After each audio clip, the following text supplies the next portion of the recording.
Welcome to Nacht Waffen Pilot with Penny Bradley, and today my guest is the great Walter BOSLEY, investigator of historical occult mysteries, author of pulp fiction novels, and a screenwriter who has appeared on the History Channel's Ancient Aliens. After 19 years in national security, I think we call that three-letter groups.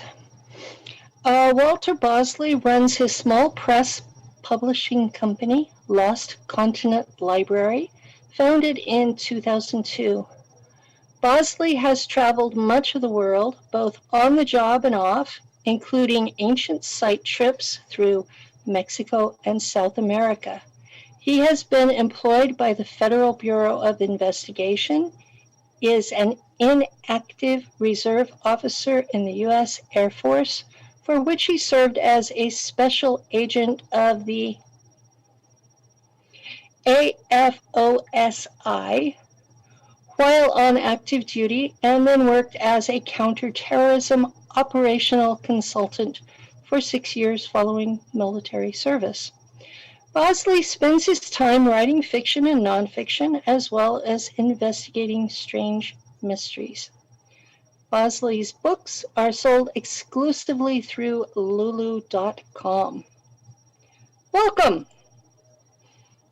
Hey, it's good to be here, Penny. Thanks for having me on. I look forward to this.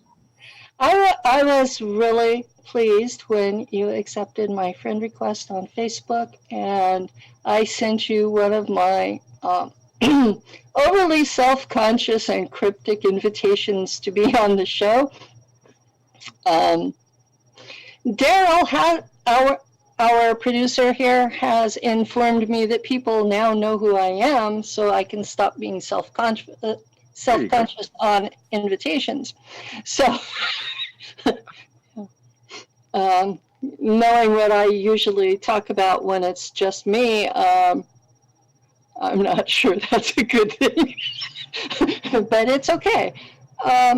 Anyway, I have listened to a great many of your videos on YouTube, and you impressed the hell out of me. Oh, so, thank you. So, I'm being honest and straightforward.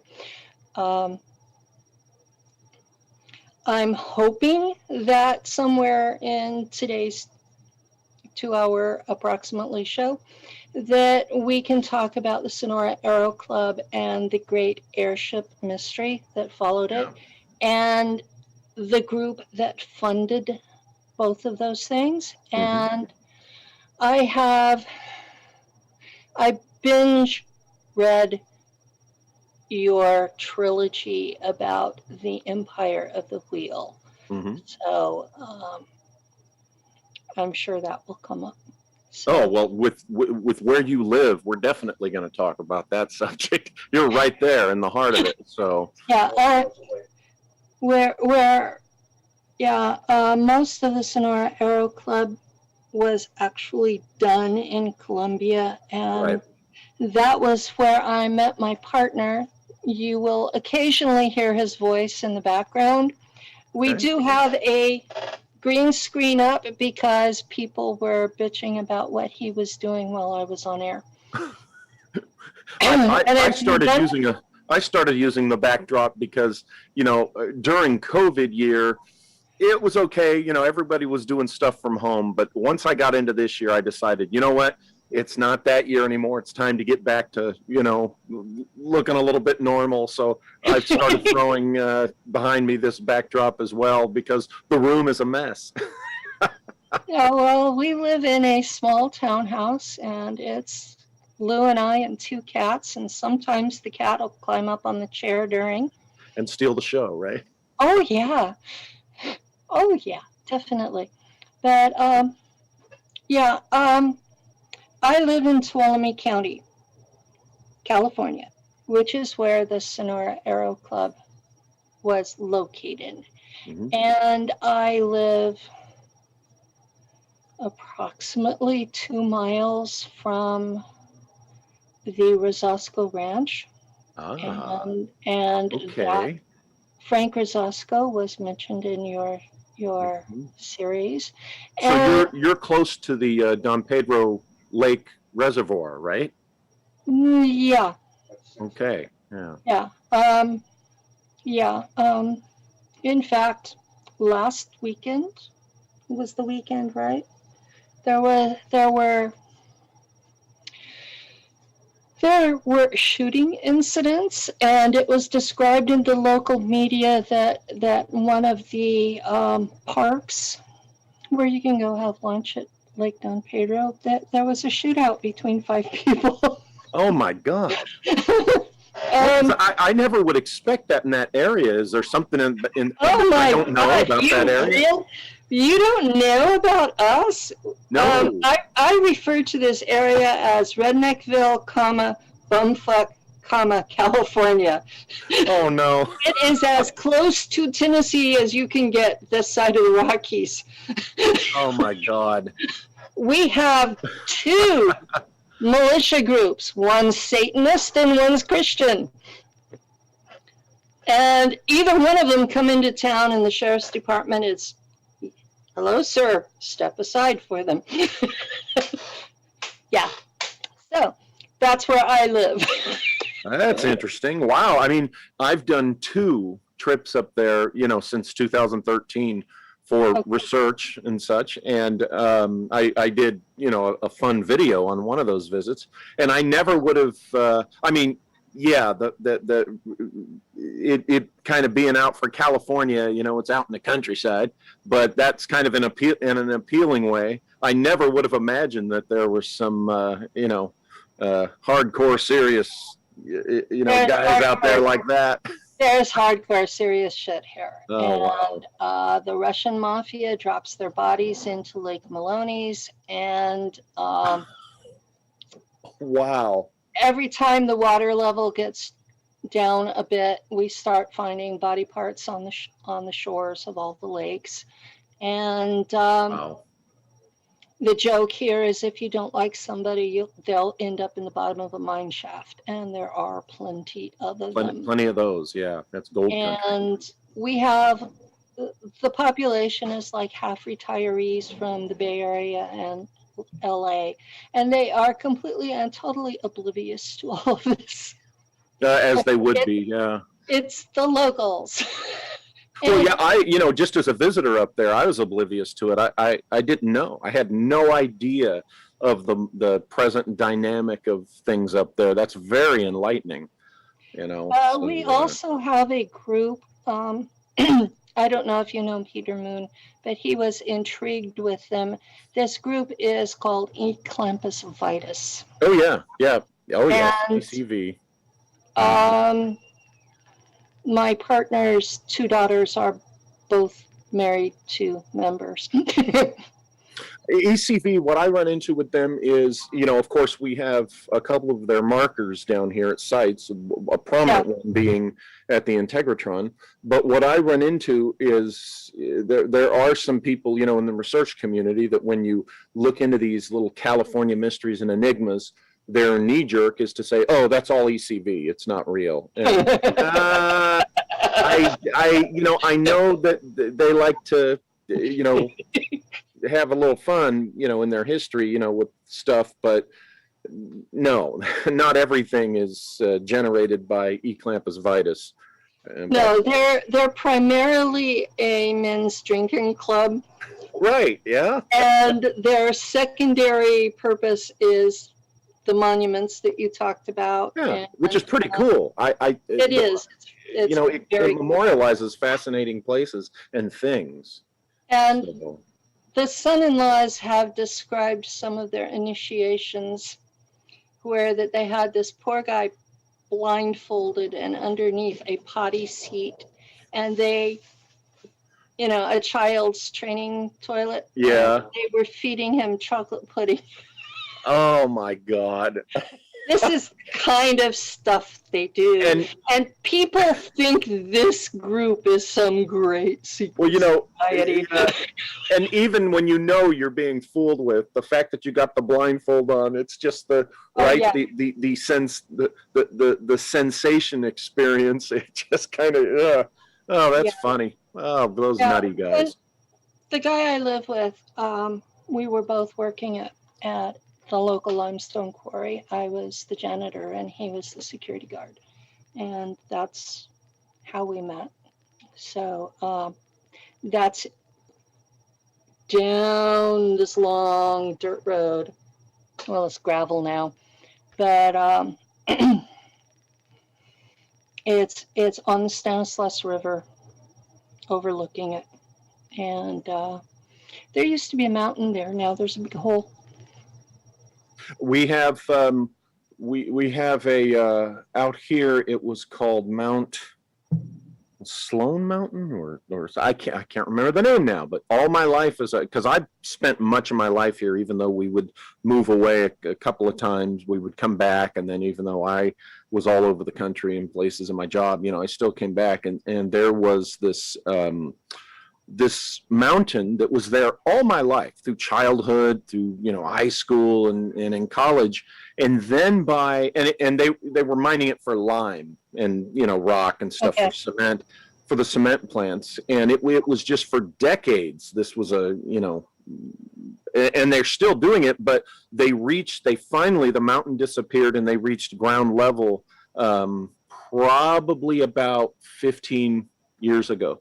So it's kind of weird when my memory as a kid, that mountain was always there, and for the last 10 or 15 years it's gone. Now they're digging into the ground. Yeah, that's what's going on here. Is Blue Mountain is no longer, and it's now a open pit mine, and it's huge, and the company mostly makes a product they call flour, and it's used in the production of glass. Okay. They also have a gravel that they use for Superfund sites. You dump dolomite or limestone gravel into the acid, and it will dissolve and neutralize the acid as it dissolves. Okay. And it only dissolves until the acid is used up. So at that point, it's chemically neutral and safe. So it's one of the better products out there. So I have good feelings about having worked there for 13 years. There you go. So, yeah, that's what you do when you go to college and you don't get to graduate because you had an illness. You find something else to do and hope that it's interesting. Yeah. So,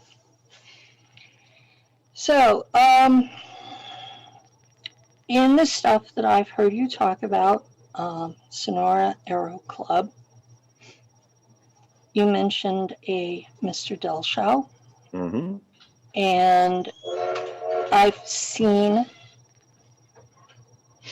we may hear train whistles in the background. I thought that's what that was. I live very close to Railtown. I love it because I love trains. I love rail travel. So that, of all the sounds, I'd much rather hear that train whistle than a fire truck or a police or ambulance siren in the background. You may get those too. Okay, but the train whistle, I'd love that. What you need to do is have that recorded so that he can hit that train whistle once in a while in there on the board, right? Would you like that, Daryl? Okay, I'll work on doing that. That's a cool sound. So that's our backyard. Yeah, that's behind the backyard. There's a chain link fence in the way that I found one day when I was walking home down the train tracks. And yes, I'm one of those people. So, I was going to ask you if you knew what year approximately that the Sonora Aero Club formed. Well, the one source we have on the Sonora Aero Club, original source, is Charles Delschow, the German immigrant who, according to his story, he came to the United States in the mid-1850s, specifically in the employ of the mysterious group NIMSA, which we'll talk about, to report, to observe openly, not secretly, openly go visit the Sonora Aero Club, observe, and then report back to NIMSA, you know, their progress and what they were doing.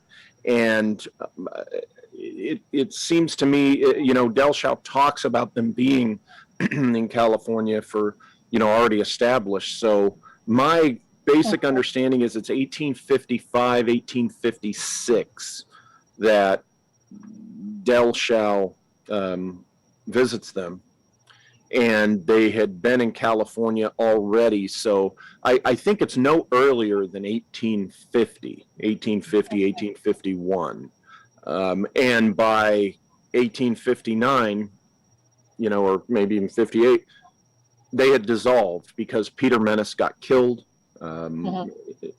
relative, we are told, relative to an accident with one of the arrows. So other than Delschow, the only thing that would be close to a record of the existence of the Sonora Aero Club is the fact that there are some family names that still, you can still find in Columbia and Jamestown and around that area today. So it's kind of, it's kind of thin if you cut Delschow out of it, but you would expect that, you know, with the nature of the group and what they were doing. Now, the other clue that I have found through my work is, and I have to thank Stephen Romano, the guy who put together and published through his gallery the amazing book titled The Art of Delschow. If you haven't seen this book, it's a large oversized book with wonderful colorful plates. It's about like 2 inches thick, and it's a big oversized book. And in one of the plates there is shown one of Delschau's drawings done between 1899 and 1923, what is essentially the same technology, only in rudimentary proof of concept form as what we know as Die Glocke, the Nazi bell. And you know, so through my research, and I've pointed that out and tried to show the line of connection, because what is the central through line here? This was a group of Germans, right? German immigrants that we are told were backed by an organization that was headquartered in Germany. And then, you know, less than 100 years later, we have another German organization, essentially the Nazi war machine, that looks like they were developing some of the same technology that this group in the 1850s was doing. So, you know, that's kind of the hypothetical, you know, the idea is that that's really where the Nazi scientists and technicians got the idea for the bell, is that it was something that people they were involved in, and I dare say that NIMSA, if it truly existed, was probably one of the driving forces of the rise of Nazi Germany. And again, I think through these sources, that's how Die Glocke happened, not from some captured alien saucer that they reverse engineered, which I know a lot of people just love and adore that story, but there's so many more reasons to look at other possibilities for where they would have got the idea for this. The Repulsina had to come from somewhere. What's that? The Repulsina had to come from somewhere. Schauberger's engine. Mm-hmm. So, yeah. I've heard stories that Schauberger was given the plans from Maria Orsic, that she had channeled them. But it makes much more sense to me that the core design of the Glocke was two spirals opposing each other, and that the fuel was mercury based, but that it had something else in it to keep it from transmuting into gold. That would be, well, and think about what we're told about the Sonora Air Club with Peter Menace and this mysterious, liquid-based stuff he would use called the soup. It was this green-colored stuff, and the application of that in the motor that he had designed for the arrows resulted in, what we would call an anti-gravity effect. And you have Delschau writing this between 1899 and 1923. He's writing about this stuff, and he dies in 1923, which is at the very least 10 years before any of the Nazis would have been working on Die Glocke, right?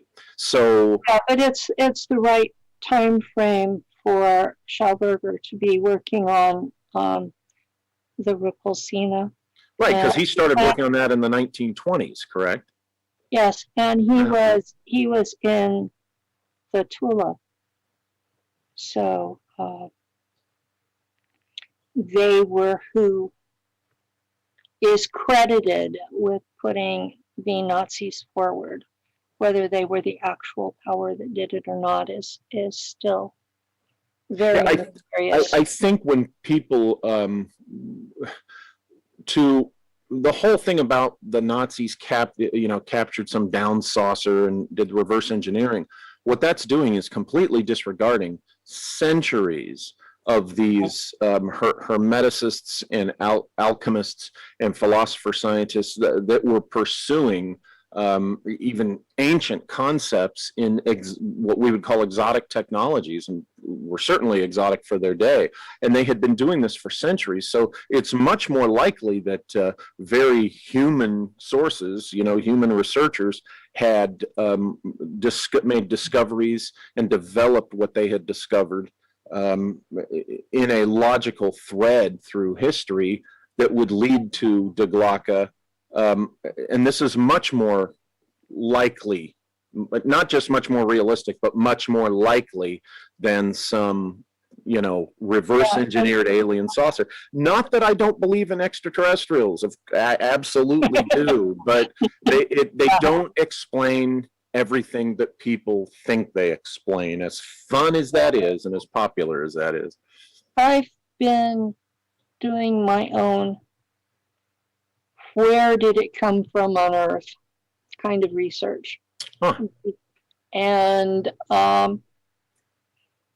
the earliest I can track any of the technology is Sir John Dee, and that would be Elizabethan era.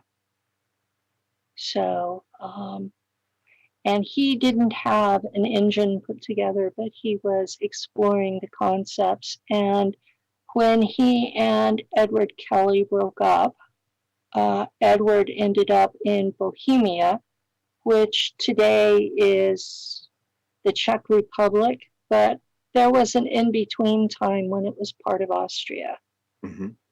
And Austria and Prussia, they may not have been best buddies, but they got along better with each other than they did with any of the English-speaking peoples. So I'm figuring in my research that Edward Kelly is the source of it.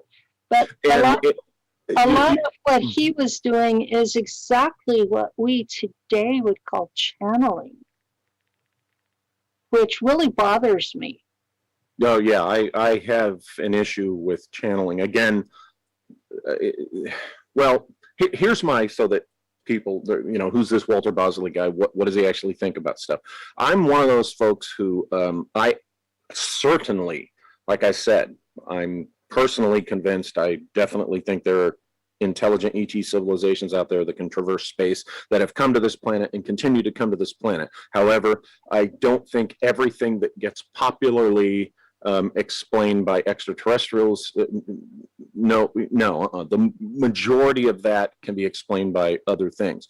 The same thing with what we call psychic abilities and practices like channeling and stuff. I certainly think all these things are real. The problem we have in our times, and for a long time it's been this way, there's too many frauds in the mix who are more than willing, so what we have to do is, and I'm speaking in a general sense, what we have to do is use discernment and for ourselves decide, who we think has credibility and who doesn't. And, one thing I think that really needs to stop is there's been this habit, this practice of, well, if you yourself research curious things, right, or extraordinary phenomena or strange stuff, you can't be critical of any other claims of such. If you're going to talk about the stuff, research the stuff, then therefore you have to respect everybody else's hypotheses. And I disagree with that, because when something is clearly or upon examination shown to be not true, shown to be BS, I think it's up to us who are legitimately and sincerely trying to investigate and present, more credible instances of this. I think it's up to us to speak out and say, no, you don't get to waste the time of maybe some other researcher who's doing something legitimate with your crazy stories and such. And I think that this would help our community and this research out a lot if maybe we all, us and the audience, just go ahead and use that discernment. If something just doesn't seem legit to you, then throw that flag, and say, hey, this, I don't know about this. And anyway, that's where I'm coming from. That's where I'm at is I do think it's very important to do some critical thinking. Now, that's probably the professional investigator in me, right? Because it's evidence-based and whatever, at least try to find evidence for something and be sincere and legitimate and don't make up stories. And, so that's where I'm at. So when you hear me being critical, that's where I'm coming from. The real problem in my community is because they tend to take dreams as face value facts. And that's very dangerous territory. Mm-hmm. And most dreams are not memories. Most dreams are your mind processing things, and it's very symbolic language. And it has more to do with what you watched on YouTube or Netflix than it does with your distant past. And trying to tell people you're dreaming about this because you're listening to this on YouTube is not a particularly popular notion. Right. Yeah, you're right. You're right. And with the folks that I deal with, I have a rule of thumb. If it's not possible in 3D reality,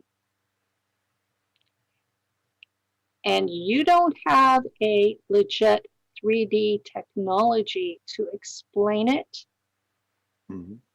then you're probably pulling it out of your ass. Oh, yeah, there's something to that. This has offended a great many people. Yeah, it does. It does. What you get too are people who they don't want to really be forthcoming on something that's just a speculation or hypothesis, because they think that makes them look less confident. And, they want to convince, an audience or readers that they know what's going on. So, of course, they're not going to say, hey, I think this, I could be wrong. Now, I make it a point to say that as much as possible when I'm just talking about speculations. You've said that a lot. Okay, guys, I have read his trilogy, The Empire of the Wheel, and it's worth reading. And he says that a lot in it, that this may just be speculation. And he starts off with questions and he ends up at the end saying, okay, we still have more questions than answers. Now, a lot of his hypotheses made perfect sense to me. But then I've been exploring all kinds of weird things since a pair of NSA agents decided to use my Remember code on me in 2013. So, and that's all I'm going to say about that. I've explored a lot of weird topics. So, we're not here to talk about me. We're here to talk about Mr. Bosley. Or to talk with me about other things. Yes. So, the next question I had is, do you have any clue what the green stuff was? Well, it's more that I've had other people make suggestions. One person made a very interesting suggestion. I believe he's an author who hasn't come out with a book yet or anything, so I don't want to identify him. Okay. He's working on something right now, and he's got a really interesting line of research. But he has proposed that it might have something to do with the substance of the actual emerald tablet. Okay, that or some type of crystalline, whatever would be literally green, because Delchau tells us it was green. Now, I have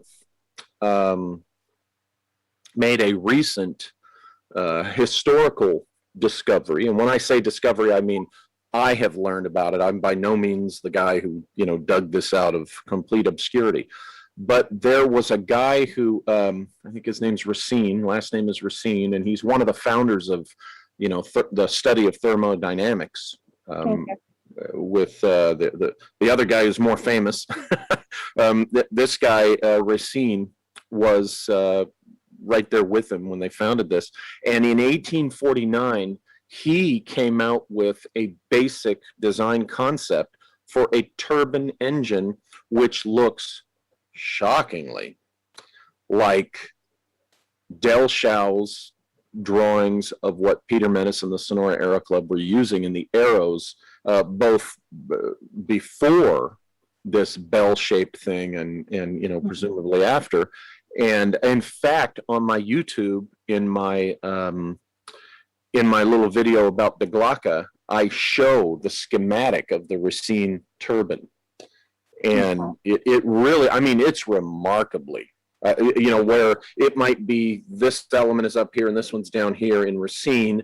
In, Delchau's version of Menace's, he's got them flipped, but it's still obviously, in my opinion, what it means is, since Menace did not allegedly come out with this until into the 1850s, sometime before 1856, I would say, then I think he was definitely influenced by Racine. And what does that tell us? That means, of course, that Menace was a guy who was studying and up on what came to be known as, thermodynamics, and was clearly familiar with Racine's work, and in particular, this Racine turbine.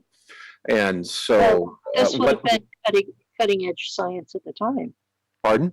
This would have been cutting-edge science at the time. Yes. Oh, absolutely, absolutely. So if you take the Racine turbine, which is not supposed, you don't need some exotic fuel or liquid or whatever for the Racine turbine to work, but it looks like Menace applied some type of exotic, I don't know if you'd call it fuel, but some exotic liquid mix into the process, and it looks like he might have gotten that a result that even Racine didn't consider. In other words, I don't think Racine was looking at anti-gravity, but I think whatever this green soup was that Menace applied to, in my opinion, clearly a Racine turbine design, resulted in this. So we come back to the idea of the Mercury vortex. Was this the beginning? Did Menace see something in the Racine turbine, right, that inspired the idea of the bell shape? And did he develop the Glocka, the proof of concept rudimentary Glocka, from the Racine turbine technology? And then again, we're talking guys that were into ancient knowledge. Did he get this idea of applying whatever this special stuff was, this soup was, to this modern, 19th century turbine? Did he get that idea from something in the ancient world? Now, people point to the Hindu scriptures and all that. The Ramayana does talk about some amazing technology, but not in such detail as people think. The book that often gets discredited, written in 1908, religious talk. Yeah, but the book that specifically talks about the Vimanas and things with the designs, that actually is only dated to 1908. And this, of course, think about it, this was already 9 years after Delchau was writing his stuff. So, Delchau clearly was not necessarily motivated by this book, because this particular 1908 book was not translated into English until 1952 or 3, and there's no sign that it was ever in German before that, and certainly not before Delchau died. So well, I've been curious about what the green stuff was, because by the time the Nazis had it, they were using a red additive to the mercury. Right. That's the story, yeah. It's like, what? Why the color change? Well, think about it. If there was something about crystals and geodes and things like that in nature, what Menace could have been doing was could have been possibly using ground up emerald powder. Now we get to the Nazi era, and maybe they were using ground up rubies, actual ground up ruby powder of some sort mixed in with this mercury thing. So maybe there's something about that. In this area, we have a rock that we call mariposite. And it's a green ore that's found in the same quartz crystal layers that the gold was found in. There you go. And it's copper based. Okay, so that's a strong possibility, just because what you just said, it's present. It was right there for Menace to have access to, right? He would just have to mine it out. This is pretty much the only place in the world that it's found is Tuolumne and Mariposa counties. Even more reason to suspect that it was an ingredient of this supa, which now Delchau does explain kind of the basic breakdown of the recipe of the supa, but there is the element that remains unknown, and I think that's what we're talking about here. Is this whatever it is that makes it green, and what you see folks, there's the value of having somebody to who lives right there and knows the history even more than I can. I live 6 hours away, because I didn't know that. I hadn't dug into the mining history in depth, and so now I'll look at that more closely. That's really really good information.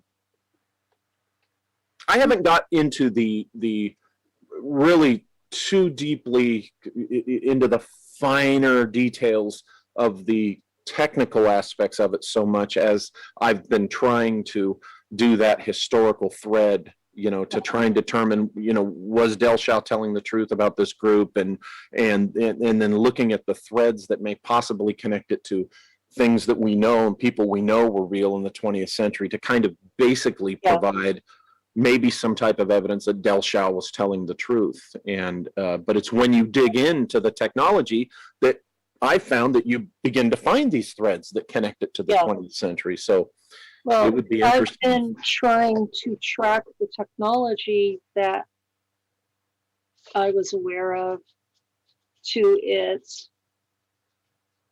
logical foundations. Mm-hmm. And so I've been working backwards from what I knew to be going on. And some of it has been very easy to track, and other parts have been very elusive. So Yeah, definitely. There's some things that people didn't want found or learned. yeah, that's probably the best way to put it. Is there are some things that people didn't want found, and one of the things that really worries me about the arrows, I know the Glocka had serious radiation issues. Mm-hmm. Did the engines for the arrows have that same problem? You know what? I haven't thought so, only because remember the Nazi scientists, they incorporated the massive amounts of electricity into the mix, and I think that the exponential result of introducing electricity into this is likely what really caused the dangerous radiation. I think the way Menace was doing, and the guys of the Sonora Aero Club were doing it, if all this is true, was what you'd call probably the safe version of the idea, so to speak. My partner went and got one of the chunks of mariposite that we have, and he wet it down. Oh, wow. Okay, cool. So it's interesting how in front of that screen, he kind of appeared, he emerged out of space and like God coming in, here's the, and then he faded back. That was great. There it is. Oh, wow. Okay. It's medium green, and you can see the quartz going through it. And what's it called again? Mariposite. Oh, mariposite, like mariposite. Yeah, it's mariposite. Oh, thank you so much, because that's a good lead. This particular chunk doesn't have gold in it. Most of them do. Okay. Yeah, thank you for telling me about that, because I'm going to, I'll dig into that, and I'll let you know what I find and bounce it off of you, because you probably have, a lot of great info that's, that I might not find anywhere else. So we'll see if between the two of us we can solve them. I'm happy to help, because I'm trying to figure out, obviously the Repulsina wasn't the original engine, and it was a Twila device, and the device used by in the arrows was so obviously the precursor to the Glocka. And so. Well, and the fact that they brought Schauberger into their fold, they kind of enlisted him, you might say, Well, you kind of draft people if they're good at something. Yeah, and he was very much so, I think, so, I agree with you. They drew, he had hit on something that was integral to the whole rotation dynamic of what was going on with the Glocka. So, of course they yanked him in, pulled him in, and definitely I think he had his hands on that. Now, he did, if I'm not mistaken, he did end up here for a while, right, after the war? I believe so. So what does that suggest? I know his son is back in Germany. But Schauberger being over here post-war, I personally look at Kecksburg as the big smoking gun that we definitely made our own attempt at developing the Glocka technology after the war. Personally, that's my personal take on Kecksburg. Yeah. But it could have been a lot of stuff that we've developed that was immediately put into Black Ops. Oh yeah, of course. The TR3 series of ships has their own anti-grav, and I believe that the B1 that The was B2. the B2 Yeah, the B2 uses had electrogravitics. used an anti-grav to help give it lift. Yeah. So the technology is there. They're just finally now in the 21st century admitting to it. Sort of. Sort of. They'll tell you, like, personally, I think letting the idea that the electrogravitic AG lift being on the B2, I'm surprised that they let that kind of be up in that public domain of information on the technology. That surprises me. I would have thought that there's things about the F-117 that for the longest time, very simple things that were integral to how the stealth works, that was the sensitive part. That was not the part that they wanted out. And the bit about the B2, that surprised me. They didn't want it out that they were using a telepathic link with the pilot to fly it either. I've heard that. Yeah, I've heard that. So, and it might have been some type of, well, I think it was technologically enhanced, right? It was through the helmet that the pilot wears. My understanding is that here it's the helmet that the pilot uses. In the Black Ops, it's a chip that functions very much like Elon Musk's Neuralink project. So, which he's not crazy about now, I guess, right? He's got an AI issue, not necessarily all of the stuff. He's got an AI issue, but he's still funding the research. Isn't that interesting? Yeah. So, you know. But you know what?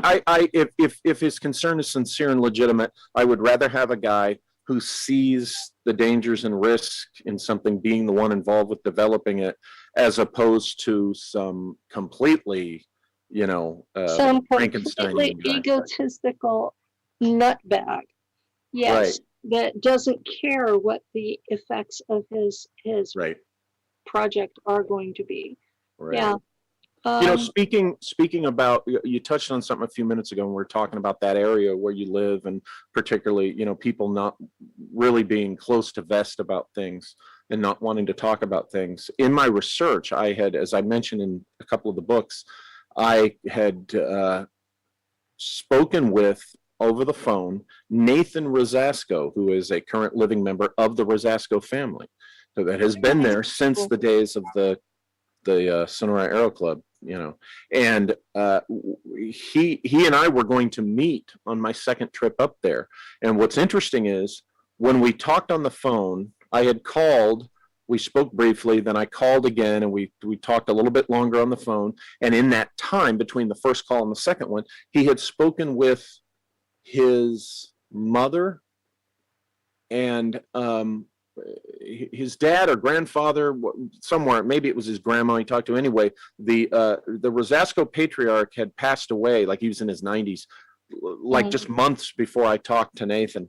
And so I wasn't able to talk to him, and he knew Frank. That patriarch knew Frank Rosasco. Well, the relative that Nathan spoke to also knew Frank, okay? And so I was able to talk with, I was able to get, Nathan told me that when he went to talk to his mom or grandma, whichever it was, he said, hey, a guy, a researcher's asking about your Uncle Frank. And she said, oh, yeah. And she had mentioned him coming down to San Bernardino, and she had said he had lost his mind down there. And so, the things that she said to him confirmed the research and some of my guesses that I was making. But she was kind of half reticent to talk about it. And then when it came time for me to be up there and we were going to have lunch and meet, that didn't happen. And I have a feeling that maybe someone in the family said, very private people. Yeah, it was like, no, we're not talking about this. Don't talk to that guy. When I moved up here in 1990, Uh-huh. I tried to find work, and I had done home health care while I was going to college because you can adjust the hours to what you need.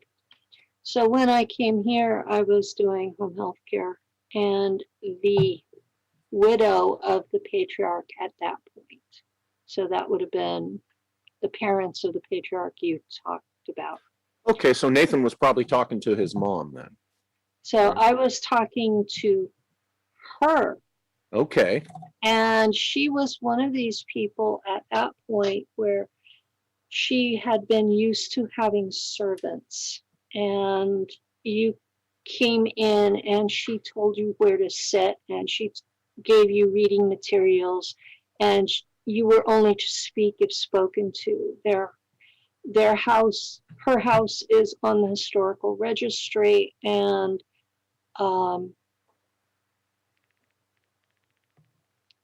it's it's well maintained, and they're very private, and they act like rich people. Mm-hmm. But in the community, if you see them in town, if they recognize you, they'll say hi.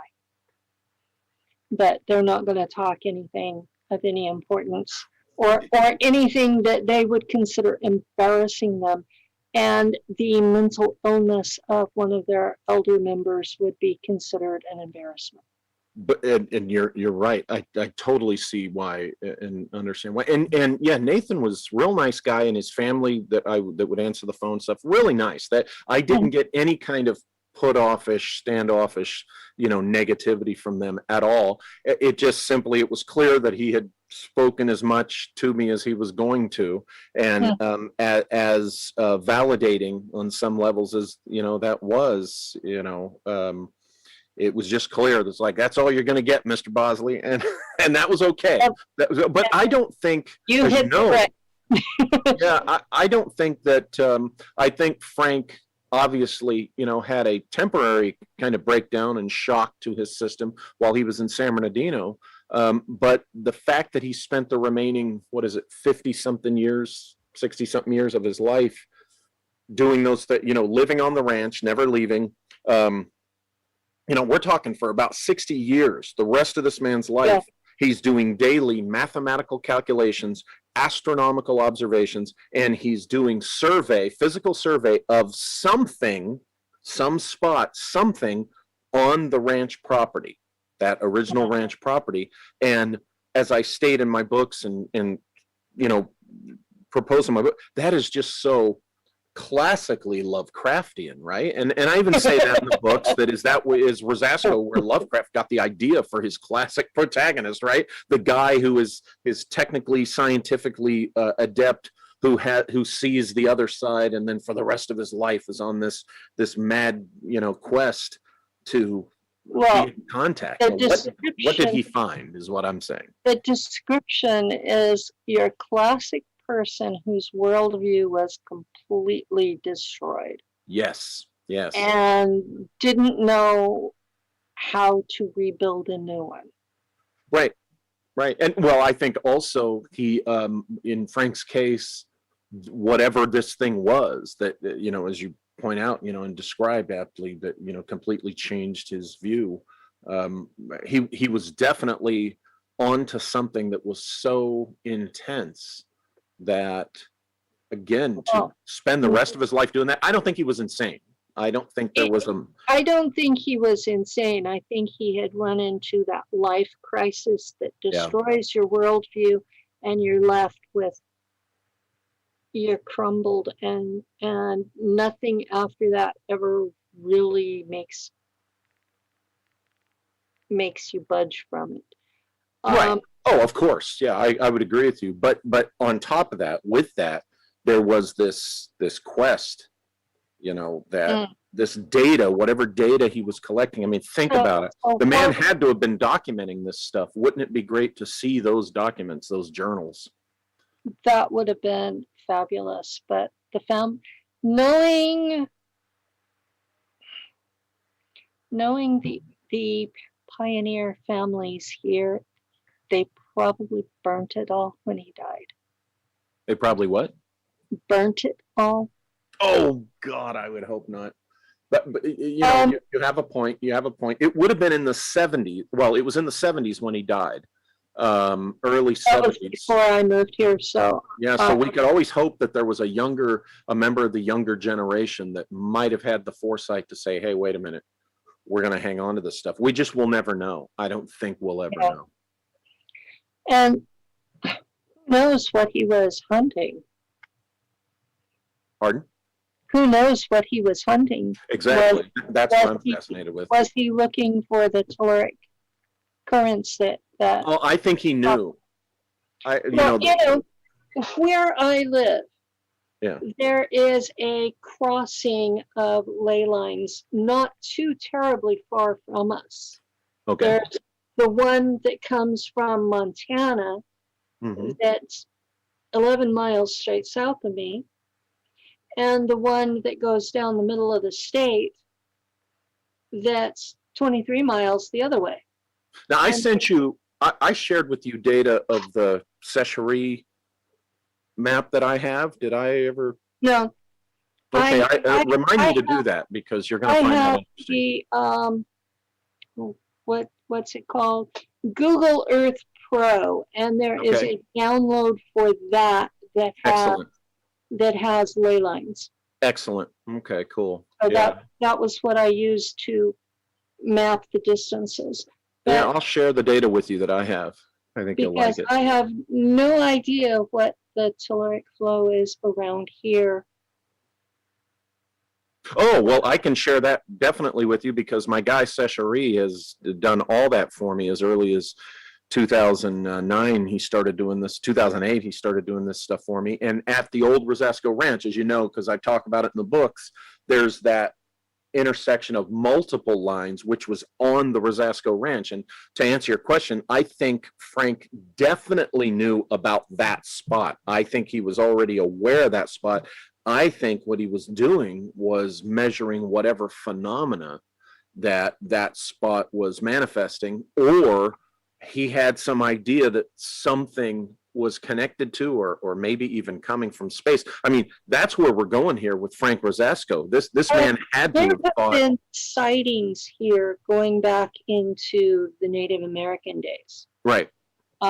There are petroglyphs in the area that they're either ETs or spirit beings, and the way they're drawn, it's hard to tell.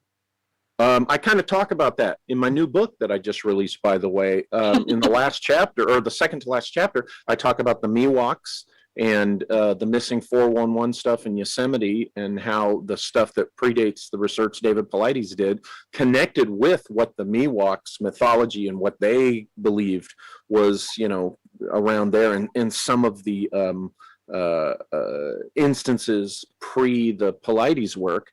And so I'm with you there on that. I think that I would lean more towards spirit beings than extraterrestrials.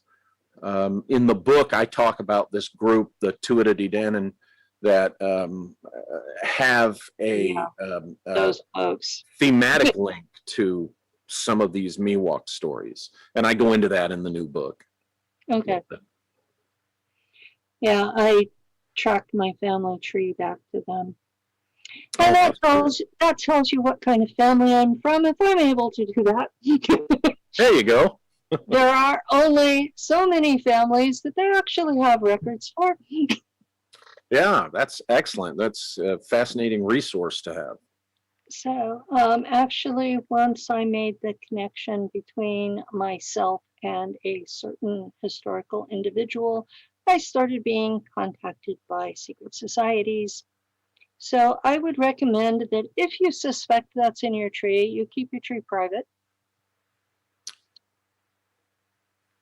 That's just a general safety thing. Unless this is interesting. I've had for years this experience with my already mentioned associate Secherie, and also my good friend Joseph P. Farrell. And they each, separately, over the years when I've researched stuff and looked into things, they each have said, "Oh, don't go there, don't do that," or you're getting into scary territory. And I tell them, I like to joke with them. It's like, hey, between us three, I'm the field guy, right? And having been a former federal agent and what I used to do, it was part of my job. I'm not saying don't do it. I'm saying take some precautions. Right. Well, it's like I tell them, I say, I've had years of, that was part of my job, was to what I'm going to do is going to rustle up or draw out risky things. And, I just have to deal with that. And I like to joke with them, well, hey guys, you got to die of something. So, so it doesn't bother me. I will kind of let something out there on purpose, because things will emerge. People will come out of the woodwork, as you said, but from my perspective, even if they're bad for me, I'm going to learn something. I'm going to get more data. That happened to me during the Empire. I have learned an incredible amount of stuff from these people. I'm not surprised. But they got very upset with me last November, and they threatened me. And 2 of my very good friends were killed right after Christmas. Yikes. Wow. So, how did that happen? Was it accidents, or was it one was tossed off a bridge, and she was a paraplegic, so there's no way she could have done this by suicide. The other one was actually poisoned at work. At what at work? Poisoned at work. Poisoned. They had gotten into his lunch and poisoned him. And he rode a bike and he had a heart attack on the way home. What do you think triggered these actions from the perpetrators? What specifically were you doing, or had you talked about, do you think, that might have been the trigger for these actions? I was talking about the religious beliefs of certain groups. Okay. And I was explaining them on interviews in comparative religion terms. Which can be very revealing. And I was comparing them to ancient Judaism. So, right. Yep. And they're very like ancient Judaism before the Abrahamic time. The old gods are all pretty much worshipped the same way. Mm-hmm. And most folks don't want to consider that the old gods are still being worshipped. Oh, sure. In the old ways. Why would it have stopped, really? There's no reason for it to have stopped. And they think it was wiped out when Christianity was adopted, but it wasn't. It just went underground. Yeah.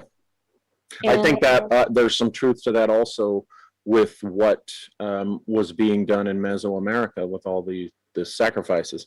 I don't, and I've heard this from sources that are from down there, okay, that are from the various countries. I remember in your bio you've been in South and Central America.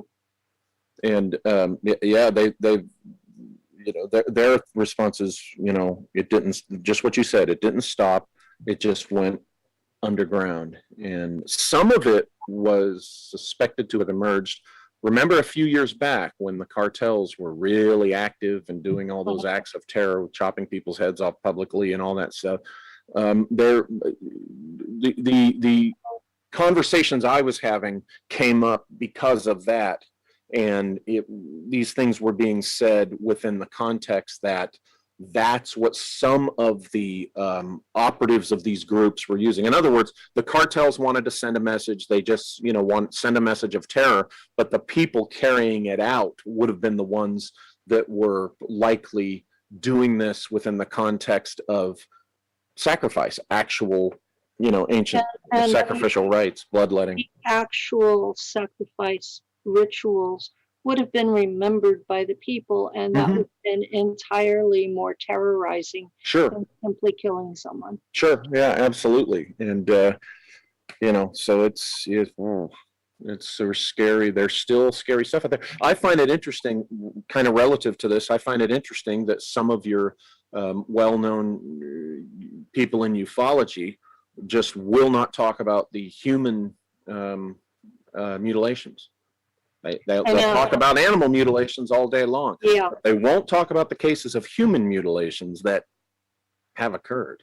That go right alongside them in many, many, many cases. They're just, you'll find the victims, animal and human together even, and they will only discuss the animal ones. And always within some type of extraterrestrial or deep state context. They don't want to talk about any other possibilities. There's no other possibilities, but we both know there are. No other possibilities, but what?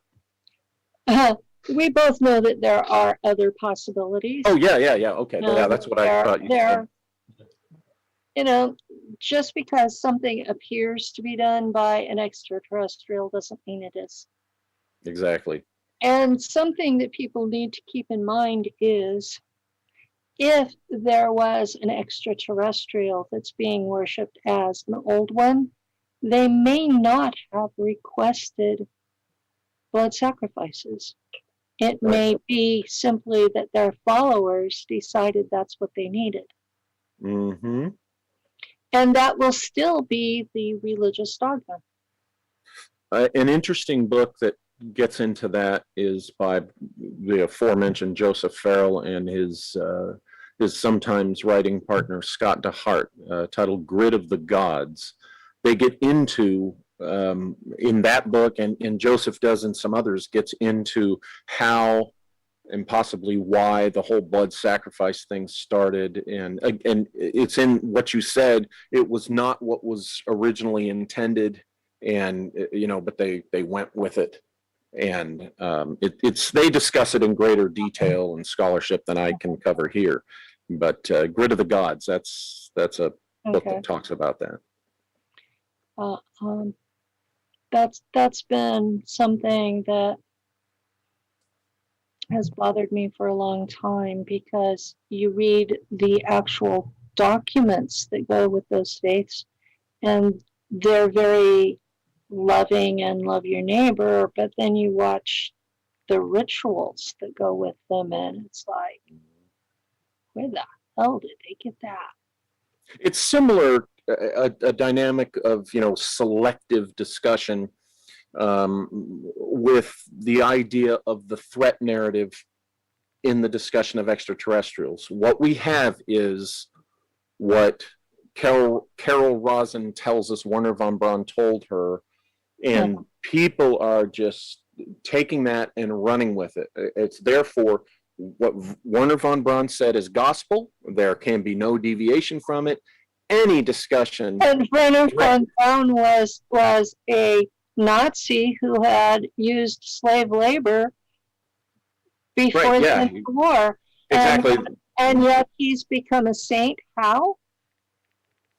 Right. And, it's doing where, here's what my interpretation of von Braun is, that what he told Carol Rosin, is that these things would be used nefariously for the military-industrial complex to gain more power and control with, the globalists and such. But think about it. He says, well, the Cold War's, the first thing that was used. Well, the Cold War was a real thing. He's saying it was used. And then terrorism, That's a real thing. That was not just something, a fake thing that was generated by the military-industrial complex to take advantage of. Okay, they use the very real threat of terrorism. They use the very real threat of rogue nations. They're using the very real. I mean, asteroids are real, folks. They can and have slammed into this planet. Okay, they are real. So they use the very real danger. So I don't think he was saying, when he said it's all a lie, he's saying what they were using these threats for. He didn't actually say that there is absolutely no ET threat. So when you look at all these other things that are very real threats, I think it's kind of childish and ignorant to based upon this story of what we're told von Braun said, to just assume, well, you know, nobody out in space means us any harm. They're all a bunch of love and light space angel brothers, and just because they have advanced technology, they have, you know, moved beyond war. Well, that's patently ridiculous. So I don't think my attitude is none of them are to be trusted, that they should be treated as used car salesmen. Assume they are after something and find out what it is before you agree to anything. Just like we would handle any, in the old day, the age of discovery centuries ago, you know, think about it. And in the end of the film Apocalypto is the best dramatized example of this. You know, you have your folks that were here, the native peoples that were here, and they had their own stuff going on. And then one day they look and there's this ship and these guys, well, where did they come from? Well, that's really the equivalent of a ship coming from another world. And like you said, exactly. We have to handle it carefully, because we don't know who these people are and what their intentions are. And to assume, all because one person tells us this guy said such and such, to then base your perspective on what's out there, the vast universe, on that's a lot of childish wishful thinking. That's watching Close Encounters and ET too much. That's one of the things about the entire disclosure movement that drives me crazy, is they want to worship Pleiadians. Yes, they want to take every word that's channeled as gospel. They don't even think about that there's V2K from the CIA. You know, synthetic telepathy is a real thing since 1980, guys. Anything channeled since 1980 is probably the CIA. Well, wasn't the patent for the voice of God technology in the early 60s even? So, my gosh, absolutely. By 1980, imagine how perfected they had made it. Yeah, by 1980, it was rolled out on the public, and it's been just gathering steam since. Right. So I'm looking at all of these channelers, and I'm going, if you're not, when I'm not on air, I have this ugly little cap that I wear. It's invisible. Oh, there we go. There we go. It's from lessemf.com. Yes, I'm giving them advertising. It's what they call a brain cap, and it's nylon net with nickel embedded in it. Oh, wow, that's interesting. So it's an EMF blocker. And it's more stylish than the foil thing like in Signs. Oh, remember them? What is it?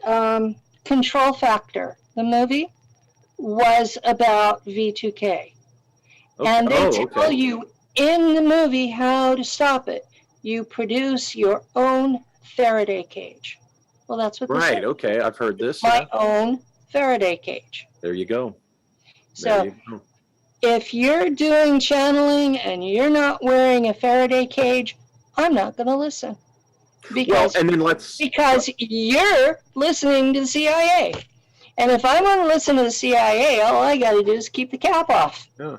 Well, and then setting aside the known technology that we're talking about, okay, let's say it's not some type of Earth-based technological source. Let's say you are channeling something from some other dimension or out there or whatever, then again, you have to ask yourself, who really is this? What really is this that's communicating with me? Because it could tell you anything. Oh, yeah, I'm Z-Blob from Ganymede. Yeah, trust me. Exactly. And these people. But I'm not even going to listen in the first place if they're not wearing a Faraday cage. Because if they're not wearing a Faraday cage, it's the CIA. Very, very possibly, yeah. Very possibly. So and that's another one of my things that piss people off. But it is what it is. I'm tired of people not using their brain. Well, it's more fun to and easier to sleep at night for a lot of people to just go ahead and embrace that everything's wonderful, everything's love and light, and anybody who tells us otherwise about these things is part of the disinformation, evil group, and it's, you can't win with these people. All you can do is it's a religious belief. Yeah. It's to the point where that you are dealing with dogma, and they cannot think because dogma replaces thought. Right. And it's just. Yeah, I know. For me to come from the community that I do and talk this way. Oh, I catch hell too, because I've had a couple of folks does it show I had science training? I've had a couple of folks who are, and I don't mean this in a bad way, they're from the new age demographic who have stopped watching my live stream because I certainly have embraced, and I don't like to use the word believe, but for simplicity's sake, you get what I mean by it's not a hollow-eyed belief when I say, I believe these things are real, but at the same time, I'm also going to be honest with my critical opinions about some of the things people claim and some of the very people who are claiming them. You have to, because we've had so many frauds. I'm not going to embrace everybody out there, right? Because there are too many frauds. Too many people that watched a video and had a dream and think that they're part of that group because they dreamt about them. Yeah. And there's some psychic out there that told them, "Oh, you had a past life as such and such." And I'm like, if it doesn't make sense in 3D, it's not real. And I get in trouble all the time for that one. Speaking of dreams, we're talking about dreams, and you went into this a little bit earlier.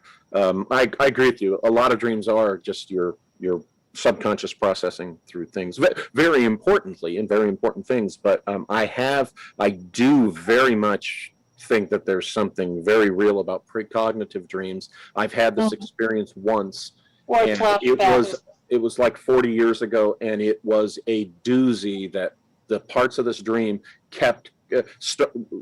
came true over the course of 20 some years. It was mind-boggling.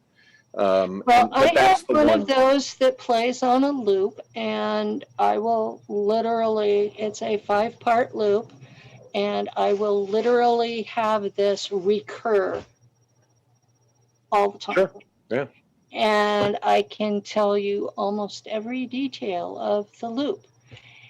And it's the story of how the pole flip will operate.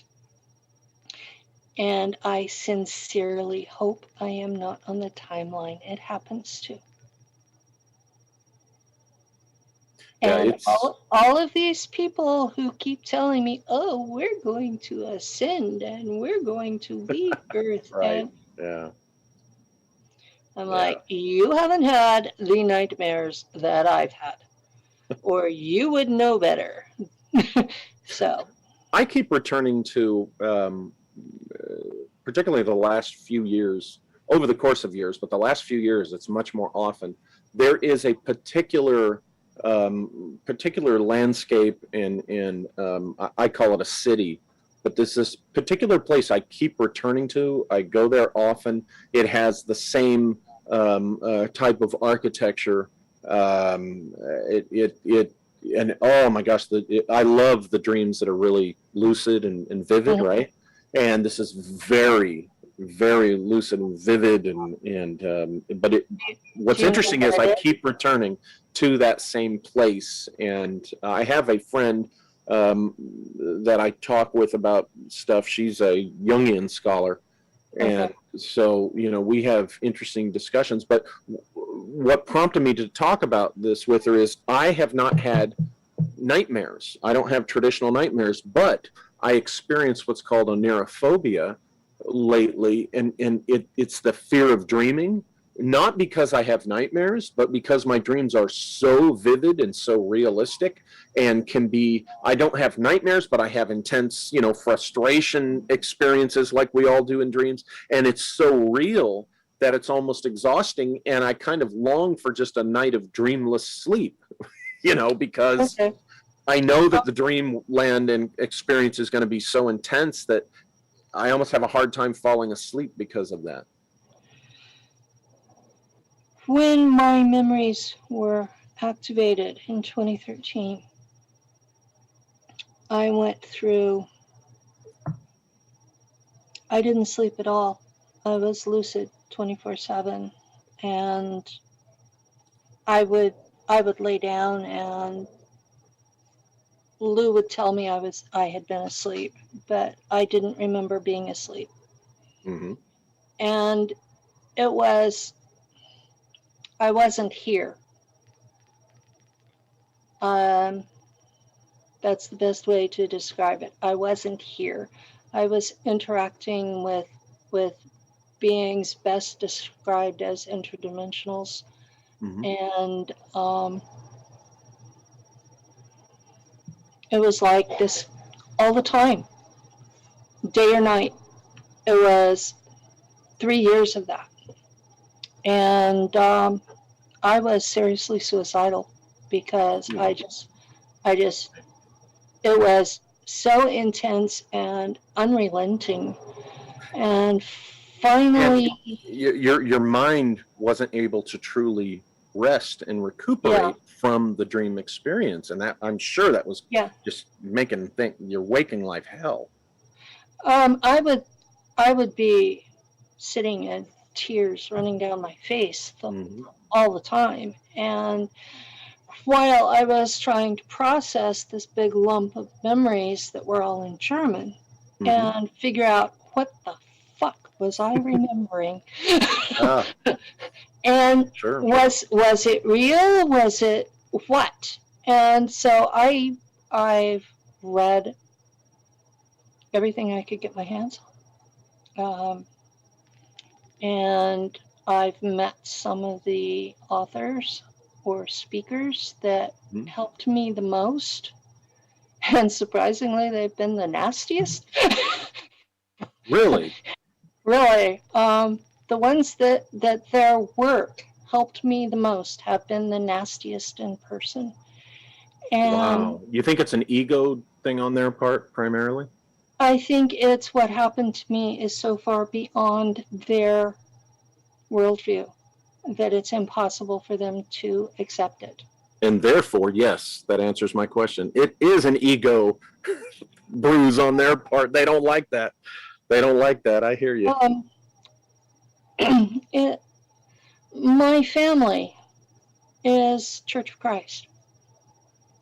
And when I lived in Riverside, I went to I can't remember the name of the street it was on, but it was the Church of Christ that's shaped like a whale from the top. There's a lot of weird architecture in Riverside. But was it downtown, or was it like in Arlington, or like what part of town? I think it was in Arlington, but I didn't live in the good part of town. I lived up north, and at the time it was near UC Riverside. Casablanca. Sounds like you were near Casablanca, and you're right, that's not one of the better parts of Riverside. I have never lived in the good part of town. So, I speak enough Spanish to get by. I walk into a neighborhood, act like I own the joint, and everybody puts up with me.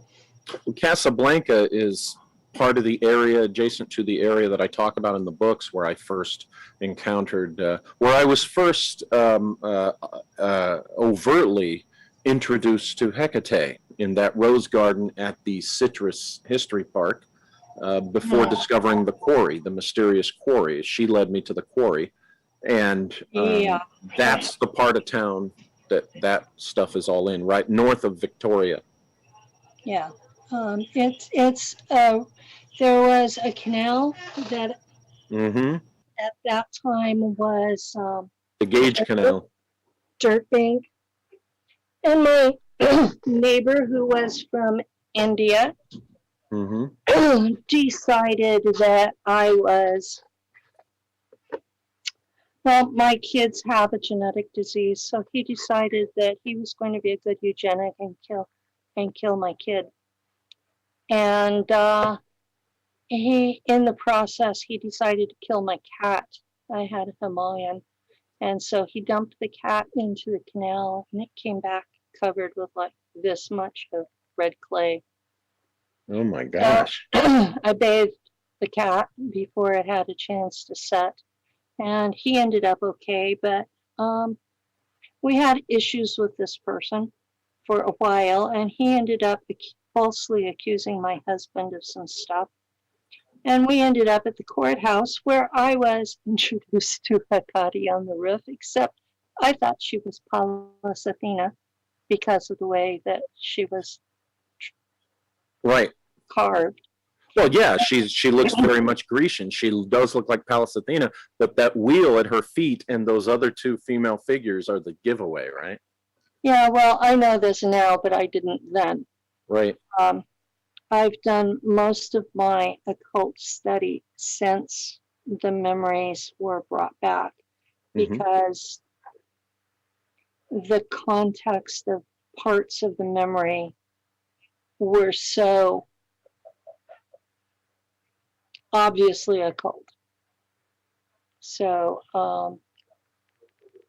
I have abilities that there's no other explanation for them, no other rational explanation for them. And you know that I'm grasping for straws when occult is the rational explanation. Yeah. So, yeah. And those folks that contacted me after my tree got to the point where certain people were in it, one of them told me flat out, he says, "You're really smart, but you've obviously been to public school and you have a lot of gaps in your information." He says, "And I like you, so I'm going to teach you." And so every couple of months, he gives me a book list. And that has made a major difference in my worldview and explained a whole hell of a lot of stuff. Oh, yeah. And I learned without having to accept their religion. So I have learned of their faith without being part of it, studying it as an academic pursuit rather than a faith thing. Right. So I've had folks, "Well, you know about this, so you must be demonic." Well, not exactly. Yeah, it can get kind of contentiously nutty out there with some folks that are trapped in their dogma. Yeah. It's like if you see any other part of the world other than their dogma, right, you're a threat because you see other than their dogma. Yeah. So you're disregarding their filter, and that's what offends them. That's what scares them, because the filter is what they're clinging to for their feeling of security and I would dare say their sanity. And when they encounter people that don't particularly find their filter to be as compelling as they do, well, they're the kind of folks that it scares them, because I would say that the particular faith that they think they're so strong in, they're actually not that strong with. That faith is not that strong because it's hanging so tenuously by a thread. That's why they're clinging to it. It can't withstand the existence of other people who just simply don't see it their way.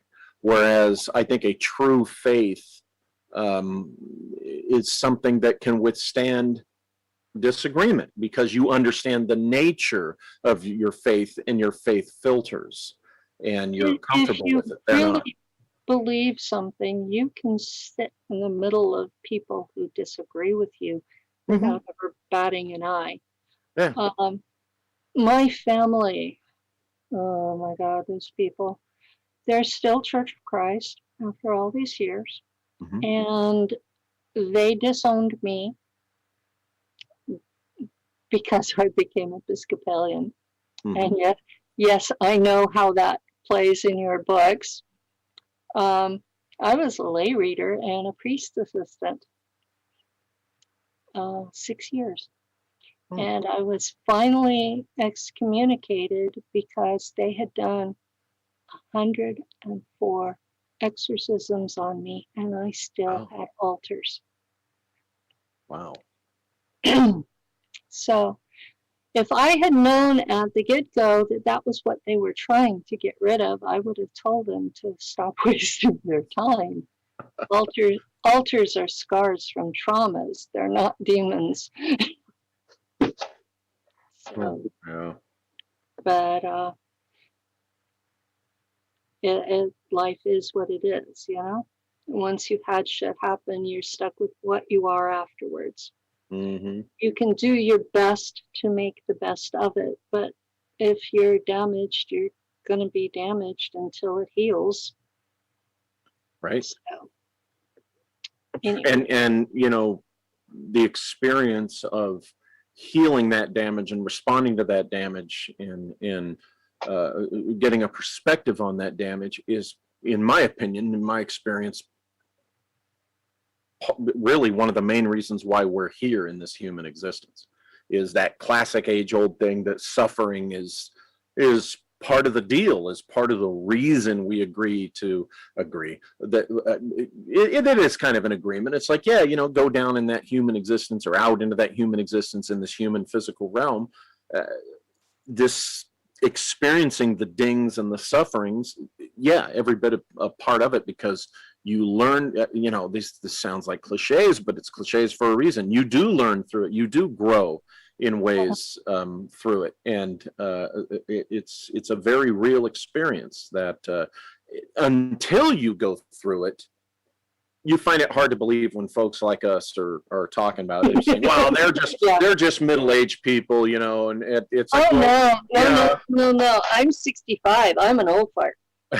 there's but yeah, you might. Here's the thing. That's the funny thing about, you know, you get into that big middle-aged to older zone, and yes, that's when certain things start happening to you. And there's a reason why in certain traditions, Kabbalah being one of them, you were not allowed to even approach the study of it until you reached 40 years old, for example. Why? That's because the 40-year-old human mind, men and women that, you know, you reach 40, there's certain things going on in the psyche and connected with the interdimensional and stuff that have not matured until you get to that point in life. So you can't really interpret them properly, or, you know, comprehend them properly when you're younger. You just literally cannot do it. And this is one of the reasons why the rabbi said that you had to be a married man past 40 because people literally went insane. Yeah. Oh, yeah. If you attempted it, But I was going to say, it's the reason why I despise ageism and you know, this youth worship. I'm sorry, but I just a 20-year-old. There's so many reasons that, you know, the wisdom of a 20-year-old We were all 20-year-olds, you know, at one time, but the difference between now and me then, you know, was I remember did a lot of really, really foolish things when I was 20. Yeah. I remember when I was 20, I knew I was only 20. Okay. I had my things I was confident in, but I also was smart enough to go, hey, I can learn something from, you know, older folks. You know, I mean, come on, I'm only 20 years old. I don't, they've forgotten, you know, half of, you know, what I already, you know, what I know. They've forgotten half of what they, you know more than I've learned. And, you know, so that's when I see this whole thing with ageism. And when I see, you know, the young folks that are pumped up, you're so wonderful, you're so perfect, you're the greatest thing. I'm like, oh boy, are they being set up for a crash and a fall. Somebody make the popcorn. I want to sit in the stands and watch all these 20-somethings as they go smash into the brick wall of life and reality. Because why? Not because I want to see them destroyed or crushed. Every one of them. Yeah, I want to, I then, because at that point, when that happens to them, then is when they really begin to learn. And then is when you can be there to help them back up. And then when they really become who they really are, and that's when the wisdom can begin. So that's one of the reasons why I very humorously encourage them slamming into that brick wall of life, because I know that's really the first step. When all their BS self-confidence, they're so wonderful as a young person, shatters, that's when they can really begin to learn and advance and grow and become, as Indiana Jones' father says in the Last Crusade, that's when they can actually start becoming interesting. Okay? Yeah. When they're 19 or 20, I'm sorry, you're not that interesting to the advanced, enlightened mind. Okay? You're not that interesting yet. Down the road, you will definitely. I tell them, well, you have potential. You have potential. I'll listen. I may laugh at you, but yeah, oh, I'm gonna laugh at them. I am gonna point out when they, you know, they step on themselves. You know, as we say, there's a phrase when they step on their thing. That I learned in the military, you know, when you screw up. Oh yes, yeah, and that's only because it's good for their growth. I learned that from my dad and from my mentor that I had. You know, we learn that you learn the best lessons from your screw ups, and when you have a mentor pointing them out to you and having a good laugh about them, to be able to laugh about your screw ups. That's the beginning of my tutor. He just sort of, he's very young. I was surprised by his maturity. When I met him, he was 18. And he's only barely 30 now. But he's had a maturity all along that most people don't have until their 60s. Yeah. And yeah, he does some regular fuck ups in his regular life. But talking with him, he has an understanding of things that isn't common. And so I really appreciated that he was willing to spend the time with me. And his father has retired, and he's taken over the family business, and so he doesn't have a lot of time anymore. So it's like twice a year he'll send me this long list of books. Mm-hmm. And one of them was a grimoire about the clip cloth. About what? The clip cloth. The roots of the tree of life. Oh, okay. Yeah. And I wrote back to him and I go, you know, it says there's a curse on you if you're not going to worship these beings, but you read it. And I go, I'm not going to worship them. He says, read it anyway. So it's a very interesting book, but if you take curses seriously, don't read it. Now, what book is this? The Citra Atra. Okay, yeah, I was sent a book which is of more modern authorship, you know, into old things. I don't want to mention the title, but I was sent to it by a friend, associate, a gentleman who used to be an engineer and is retired now, and we have some very fascinating private conversations. And he sent me this book that involved, I guess, what you would call, Enochian type magic, and it states from the beginning that it is coming from the dark side, of this kind of ancient magic, and it definitely has. It's a book that I treat very carefully. I will admit, I do not keep it in the room where I sleep. I keep it on another shelf in another room, and I understand that. yeah, I treat it as among those books I have that I don't. I'm careful. I'm not Christian anymore, but I have books that I will stack my Bible on top of it. For good measure. For good measure. Yes. Just because I no longer believe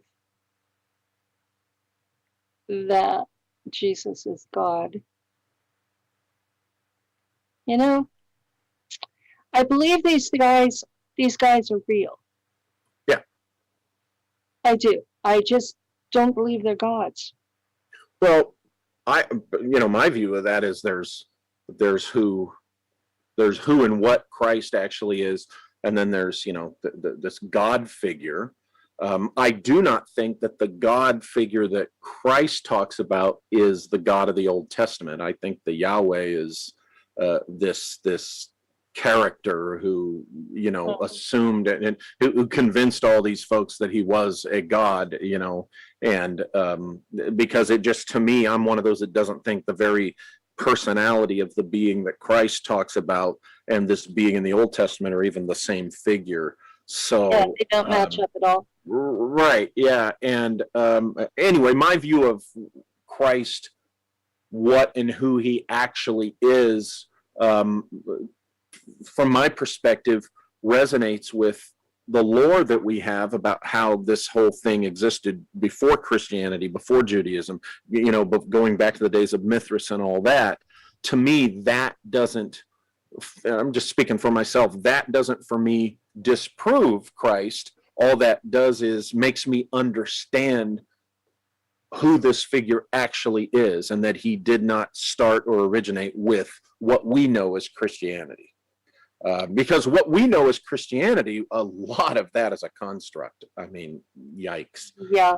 I had reached the point where, because of the construct and because of the obvious solar worship parts, that I had decided that the actual man, Jesus Christ, had not even existed, that he was made up by the Flavian emperors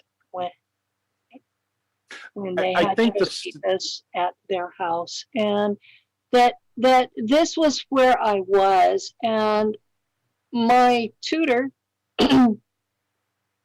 said, no, he's part of the Grail line, and he matters because he was an anointed king in the line.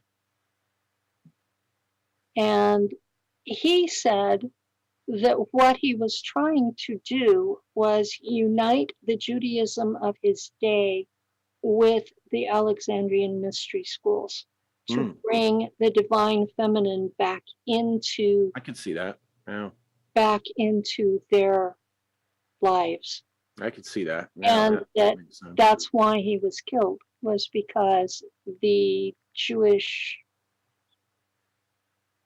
hierarchy at the time did not want the divine feminine. Yeah.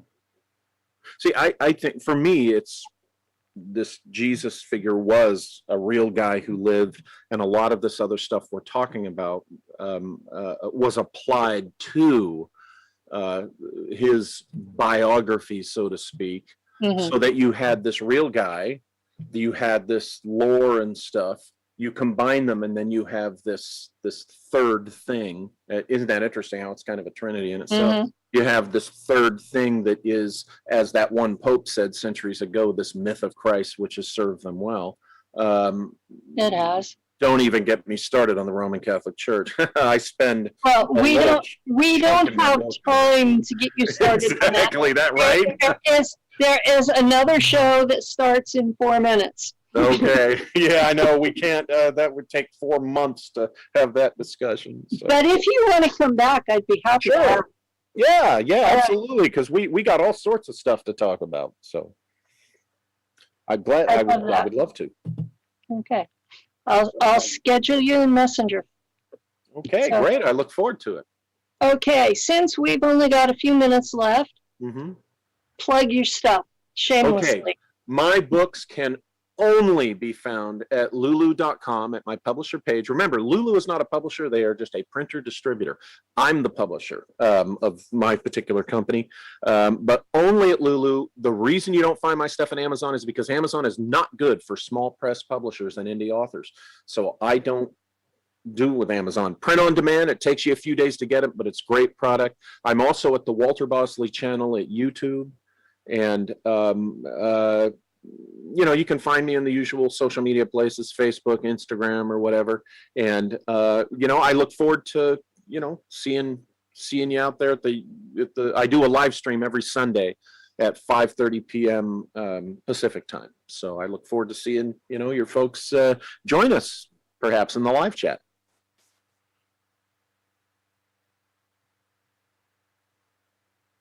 Daryl, what are you signaling me? Because I'm not getting it. I was about to say, well, I want my man with us. We'll talk. We're gonna talk. Me and you gonna talk. I want you on this side of the border, brother. You know what time it is. Oh, okay. He's recruit you. I'm recruiting because you listen. Your information is true, and that's the thing I have to admit. Your truth. You're telling the truth. You're wise. You got the knowledge. Everybody, don't you want him on the Global? I am honest and sincere, and I hope that what I'm convinced of, I've found enough evidence to support it. So thank you, though. I appreciate that, and I look forward to talking with you guys again. Yeah, because I was backtracking while y'all were talking. I was backtracking his information. I'm like, wow, he's accurate. Of course he's accurate. He's accurate. Daryl, don't you know by now that I only invite people that I think are good? Or real. Let's use the word real. They may not agree with me on everything, but that doesn't mean they're wrong about everything else. Amen to that. So I only invite people I respect. So people also don't forget to go out there and scream. We want Miss Penny Bradley at Contact in the Desert, because I made a phone call. No, they called in on Friday. We had our talk, and they're gonna send me all the information. But why don't y'all make some noise and say y'all want Penny Bradley at Contact in the Desert 2022? Listen, get off your rusty dusties, get your fingers on the keyboard, send an email to Contact in the Desert, and put the inquiry in. Everybody else wants her. Why can't we have Penny Bradley at Contact in the Desert? All right, you're up, Penny. Hold on. And oh my God, I'm gonna laugh myself to death. My post went against community standards. Sorry, I thought. Bye, Penny. I gotta laugh at this shit. Well, Ramona Speaks the Other Truth is supposed to be on, so I'm gonna say goodbye. Okay. And y'all out there, stay tuned. Recording stopped. Thank you very much for coming. And yes, I do want you back. Oh, thank you, Penny. I enjoyed this. I look forward to coming back. Just let me know, when it works for you. We'll definitely talk again.